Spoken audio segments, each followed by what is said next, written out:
kabarnya adik-adik semua sehat? Sehat, Kak. Alhamdulillah. Nah, sebelum memulai kegiatan, alangkah baiknya kita mengucapkan bismillah terlebih dahulu. Bismillahirrahmanirrahim. Nah, di sini kakak ingin bertanya, apakah dari adik-adik semua sudah ada yang pernah mengikuti kegiatan BKP sebelumnya? Belum, Kak. Baik, jika belum, di sini kakak akan menjelaskan sedikit apa itu BKP. BKP adalah strategi layanan dalam bimbingan konseling yang membahas topik yang sedang hangat-hangatnya dengan menggunakan dinamika kelompok. Sedangkan tujuan dari BKP tersebut yaitu nantinya kita semua bisa mendapatkan wawasan dan juga ilmu pengetahuan baru serta mendapatkan relasi dengan teman-teman. Adapun cara pelaksanaannya seperti yang kita lakukan pada saat sekarang ini, duduk melingkar dengan menggunakan dinamika kelompok, kakak selaku PK pemimpin kelompok dan juga adik-adik selaku AK yaitu anggota kelompok. Di sini kakak mengharapkan adik-adik semua ikut serta dalam kegiatan kita dari awal hingga akhirnya nanti, dan juga kakak berharap adik-adik sukarela dalam mengikuti kegiatan ini.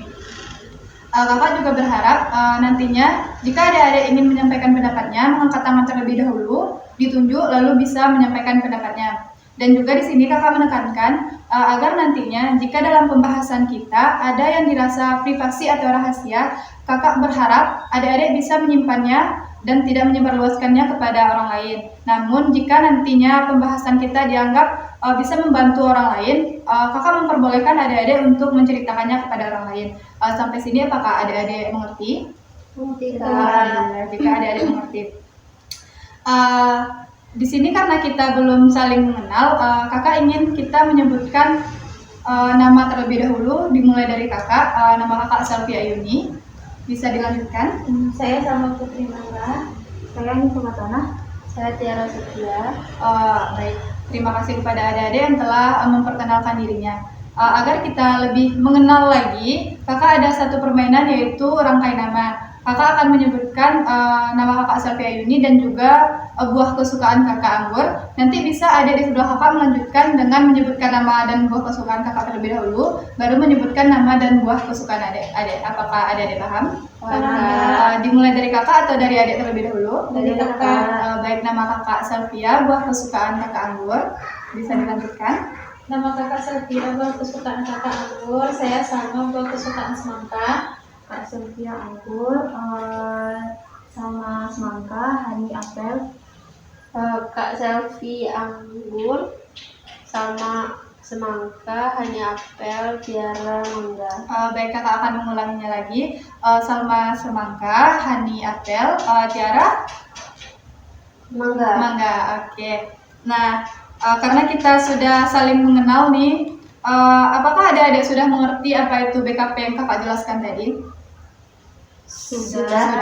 Nah, agar kita lebih mengetahui apa itu kegiatan yang akan kita lakukan, kakak akan menegaskan sedikit apa itu BKP. BKP adalah strategi layanan yang ada dalam bimbingan kelompok yang ada dalam bimbingan konseling yang menggunakan dinamika kelompok dan membahas topik yang sedang hangat-hangatnya. Nah, tujuan dari kegiatan kita adalah untuk menambah wawasan dan juga ilmu pengetahuan nantinya. Apakah adik-adik siap untuk melakukan kegiatan? Siap. Jika ada barang-barang yang mengganggu atau sekiranya dapat mengganggu konsentrasi kita dalam melakukan kegiatan nantinya, boleh disingkirkan terlebih dahulu atau boleh adik-adik simpan terlebih dahulu. Sudah, Kak. Sudah, alhamdulillah. Terima kasih ya. Nah, dalam kegiatan BKP kita memiliki dua topik, yaitu ada topik bebas dan juga topik tugas. Topik bebas ini adalah topik yang berasal dari adik-adik semua, sedangkan topik tugas adalah topik yang berasal dari kakak selaku PK. Nah, di sini kita akan mengangkat topik tugas, yaitu topik yang berasal dari kakak. Kakak mengangkat topik tentang bunuh diri. Mengapa kakak mengangkat topik bunuh diri ini? Dikarenakan sekarang banyak terjadinya kegiatan bunuh diri yang dilakukan oleh individu, baik bisa kita lihat di sosial media ataupun mungkin bisa terjadi langsung di kampungnya adik-adik. Apakah adik-adik mengetahui apa sih itu bunuh diri gitu? Ayah, boleh kepada adik? Bunuh diri itu adalah suatu tindakan yang dilakukan oleh seseorang untuk menghabisi nyawanya sendiri dengan sengaja. Bagus. Apakah masih ada yang ingin berpendapat laginya? Boleh, silakan adik. Bunuh diri itu seperti seorang individu menghabisi dirinya karena sudah lelah hidup. Ya, bagus. Benar pendapat adik-adik semua, sangat bagus. Bunuh diri tersebut adalah suatu tindakan yang dilakukan oleh individu dengan cara menghabiskan nyawanya sendiri. Mungkin bisa dengan melakukan bunuh diri menggunakan tali, atau bisa melompat di jurang, atau bisa menenggelamkan dirinya ke dalam laut. Nah, dari pengertian tersebut pasti ada faktor penyebab kenapa individu ini melakukan tindakan bunuh diri. Mungkin bisa adik-adik menyampaikan pendapatnya faktor dari bunuh diri tersebut. Ya, kepada adik. Faktor penyebabnya tak bisa dari diri sendiri, mungkin dia sering memendam masalahnya tanpa menceritakan kepada orang lain. Iya, masih ada yang ingin berpendapat? Ya, silakan. Faktornya itu mungkin karena kalau dari sendiri, faktornya itu bisa dari diri sendiri, misalnya depresi atau stres gitu Kak. Kalau dari faktor luarnya itu bisa mungkin karena ekonomi atau karena lingkungannya gitu. Bagus. Ya, kepada adik dipersilakan. Akibat bunuh diri itu bisa karena individu tersebut merasa sangat sedih, kosong, dan kehilangan harapannya, Kak. Bagus. Nah, dari pendapat adik-adik tersebut yang adik-adik sampaikan tadi, ada dua faktor kenapa seseorang ini melakukan tindakan bunuh diri, yaitu ada faktor internal dan juga faktor eksternal. Nah, faktor internal ini adalah faktor yang berasal dari dalam diri kita sendiri. Contohnya itu adalah depresi atau tekanan-tekanan yang ditimbulkan akibat pikiran yang kita rasakan sendiri. Nah, sedangkan ada faktor eksternal, yaitu faktor yang berasal dari luar diri kita. Mungkin bisa akibat ekonomi atau tekanan yang berasal dari orang lain kepada diri individu tersebut. Nah, karena kita sudah mengetahui apa faktor dari bunuh diri, apa dampak yang ditimbulkan dari bunuh diri kepada orang yang ditinggalkan? Kepada adik.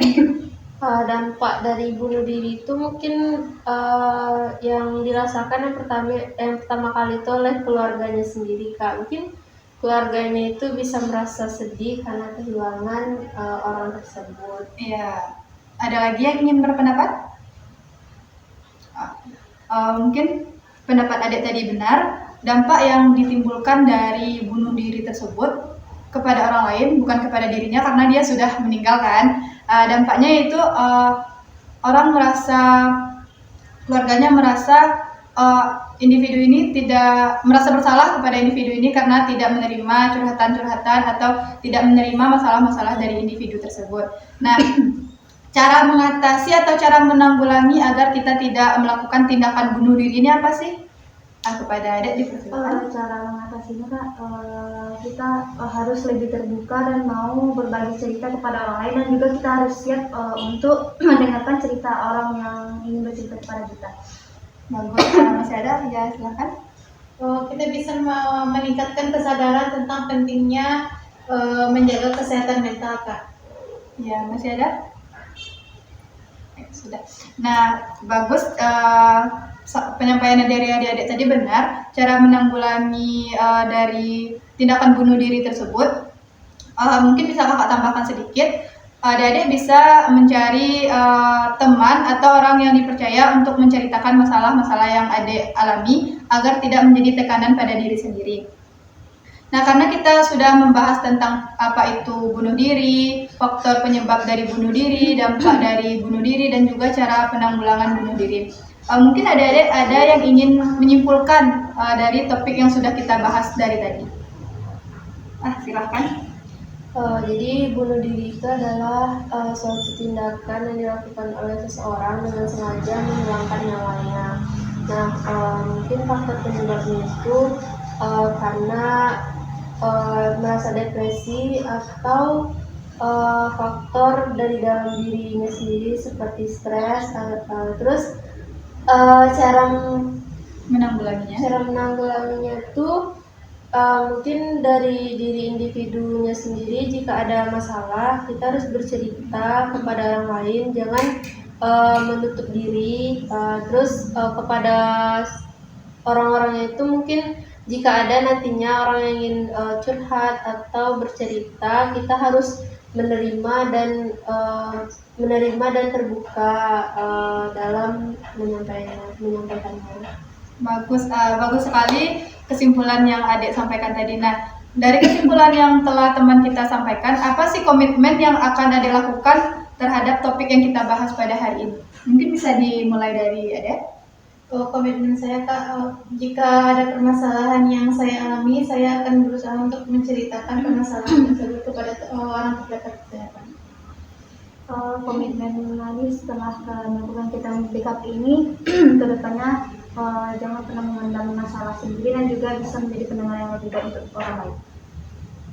Saya sendiri komitmennya itu jika saya merasa ada suatu masalah, saya tidak akan memendamnya, saya akan menceritakan pada orang terdekat saya yang saya percaya.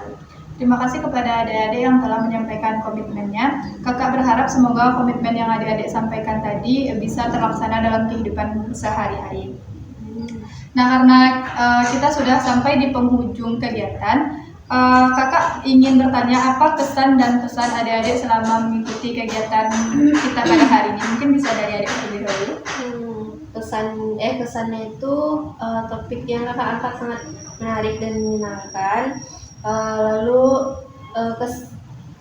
Pesannya itu mungkin kita bisa melakukan kegiatan bimbingan kelompok lanjutan di tempat yang berbeda, mungkin di luar ruangan ini.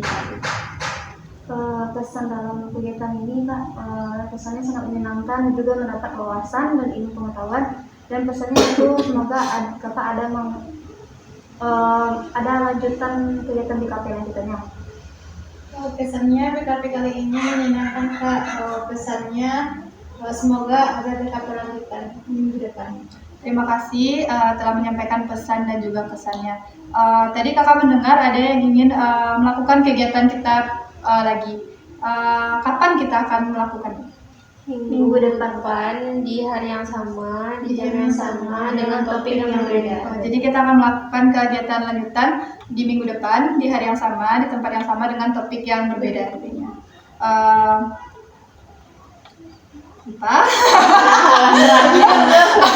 Apa lagi? Lupa ini. Nah, terima kasih pada diri semua. Dan kita tutup. Yes. Nah, terima kasih kepada adik-adik semua yang telah menyempatkan waktunya untuk melakukan kegiatan kita pada hari ini. Karena waktu kita sudah habis, untuk menutup kegiatan, mari bersama-sama kita mengucapkan Alhamdulillah. Alhamdulillahirabbil alamin. Kakak akhirnya dengan Assalamualaikum warahmatullahi wabarakatuh. Waalaikumsalam warahmatullahi wabarakatuh.